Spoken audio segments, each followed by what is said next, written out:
বিসমিল্লাহিৰ ৰহমানিৰ ৰহিম। প্ৰিয় দৰ্শকসকল, আমাৰ ইছলামিক মাছাইল অসমলৈ আপোনালোকক আকৌ এবাৰ স্বাগতম জনাইছোঁ আৰু কেইটামান প্ৰশ্নৰ উত্তৰ আপোনালোকৰ সন্মুখত লৈ আহিছোঁ।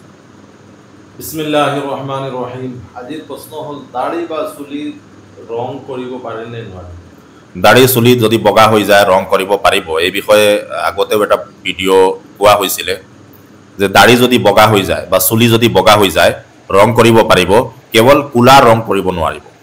বাকী অন্যান্য ৰঙা বা আৰু কিবা কিবি আজিকালি কালাৰ আহে সেইবোৰ কৰিব পাৰিব, ক'লাটো কৰিব নোৱাৰিব। 2 নম্বৰ প্ৰশ্ন হ'ল, পকেটত মোবাইল ৰাখি নমাজ পঢ়িলে কিবা অসুবিধা হ'বনে? বৰ্তমানৰ শ্বেখুল ইছলাম হজৰত মুফতি তকি উছমানী সাহেব দামাত বাৰাকাতুহুমুল আলিয়াৰ এই বিষয়ে ফতৱা আছে তেখেতৰ, যে পকেটত মোবাইল ৰাখি পেলাই নমাজ হ'ব, কোনো অসুবিধা নাই।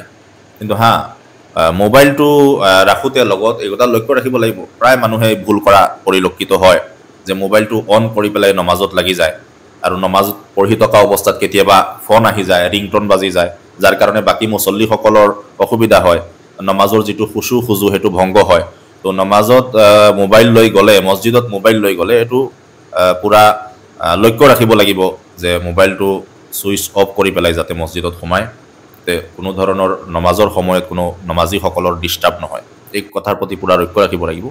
আৰু বাকী নমাজ হ'ব মোবাইল ৰাখি পেলাই, কোনো আৰু এটা প্ৰশ্ন হ'ল, মোবাইলত কুৰআন তিলাৱত কৰিব পাৰেনে বা তিলাৱত কৰিলে সওয়াব হ'বনে? এই বিষয়ে শ্বেখুল ইছলাম মুফতি তকি উছমানী সাহেব দামাত বাৰাকাতুহুমৰ ফতৱাকে আমি অনুসৰণ কৰিব লাগিব, কাৰণ তেখেতক শ্বেখুল ইছলামটোতো আমি দিয়া নাই বা দুই এজন আলিমে দিয়া নাই, গোটেই পৃথিৱীয়ে তেখেতক শ্বেখুল ইছলাম বুলি কৈছে। আৰু গোটেই পৃথিৱীৰ ভিতৰত এজন ডাঙৰ মুফতি চাহেব হয়, মুফতি আজম বুলি কোৱা হয় তেখেতক। তো তেখেতে কৈছে যে কোৰাণৰ আমি নুস্খা যিখন, কোৰাণ যিখন, এইখন পঢ়ি পেলাই যেনেকুৱা আমি সওয়াব পাওঁ, ঠিক তেনেকুৱা সফৰৰ সময়ত ক'ৰবাত বাহিৰত ওলাইছোঁ, গাড়ীত সফৰ কৰি আছোঁ, ট্ৰেইনত সফৰ কৰি আছোঁ, তো তাত কোৰাণৰ জিলদখন মোৰ লগত নাই, তো মোবাইলৰ পৰা উলিয়াই যদি কোৰাণ তিলাৱত কৰোঁ নিশ্চয় তাৰ সওয়াব পোৱা যাব।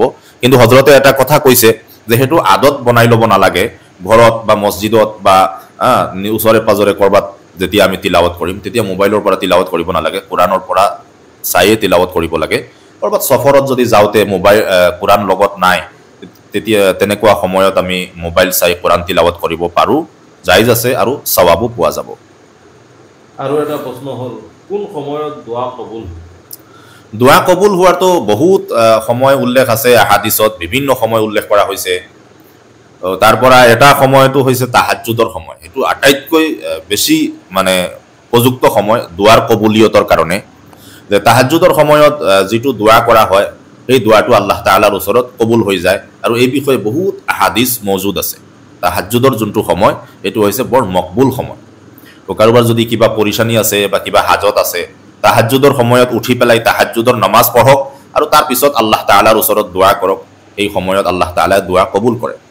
আৰু তাৰ বাহিৰেও আৰু অন্যান্য সময় উল্লেখ আছে, সেই সময়বোৰতো দোৱা কৰিব পাৰে। 5 ওয়াক্তৰ নামাজৰ পিছতো, ফৰজ নামাজৰ পিছতো দোৱা কবুল হয় বুলি কোৱা হৈছে, 5 ওয়াক্তৰ নামাজৰ পিছতো দোৱা কৰক। আসৰৰ পিছতো মকবুল সময় বুলি কোৱা হয়, আসৰৰ পিছতো দোৱা কৰক। এনেকুৱা আৰু অন্যান্য বহুত সময় আছে, কিন্তু আটাইতকৈ যোনটো সহি হাদিছৰ পৰা যোনটো বেছি সাবিত আছে সেইটো হ'ল তাহাজ্জুদৰ সময়। তো তাহাজ্জুদৰ আমলটো কৰিব লাগে আৰু তাহাজ্জুদৰ পিছত দোৱা কৰিব লাগে, আল্লাহ তাআলাই সেই সময়ত দোৱা খুব জলদি কবুল কৰে। আল্লাহ তাআলা সকলোকে আমল কৰাৰ তৌফিক দিয়ক। আল্লাহ হাফিজ।